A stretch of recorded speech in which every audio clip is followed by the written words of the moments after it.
Жаңа жүйе келер жылдан бастап іске асады. Бірақ интернет арқылы тіркеуге тұру үшін өтініш беруші мен қожайынның электрондық қолтаңбасы болуы тиіс. Бұл бастаманың бір артықшылығы қағазбастылықты азайтады және азаматтардың жеке мәліметтерін қорғауға қатысты қауіпсіздікті одан әрі күшейтеді. Осы электрондық үй кітабы бұл 2011 жылы алынып тасталды. Яғни одан кейін мынау қазір электрондық үй кітабы енгізіліп жатыр. Яғни алдағы уақытта бұл әлі қолданыста жоқ. Алдағы уақытта бұл электрондық үй кітабы осы енгізуіне байланысты мекенжай тіркелімі мемлекеттік деректер базасына азаматтардың бірыңғай мекенжай мәліметтерінде мекенжай анықтамасында мекенжай кодын тексеру қажет.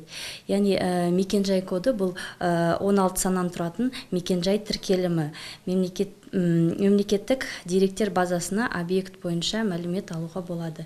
Яғни бұрын адамдар мынау үй кітабында қанша адам тіркеуде тұрған бәрін білетін болса, қазір ондай жоқ. Сондықтан бұл мынау халыққа өте ыңғайлы болады.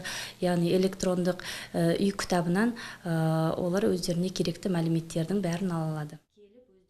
Қазіргі таңда бірде-бір мемлекеттік орган тұрғын үйге қанша адамның тіркелгендігі туралы нақты ақпарат бере алмайды. Бұл олқылықтың орын алғанына бірнеше жыл болған. Азаматтарға уақытша тіркеуге тұру міндетті болғаннан кейін ғана бұл мәселе көтеріліп отыр. Электрондық үй кітапшасына сондай-ақ мына жаңағы 16 саннан тұратын мекенжай коды тіркеледі.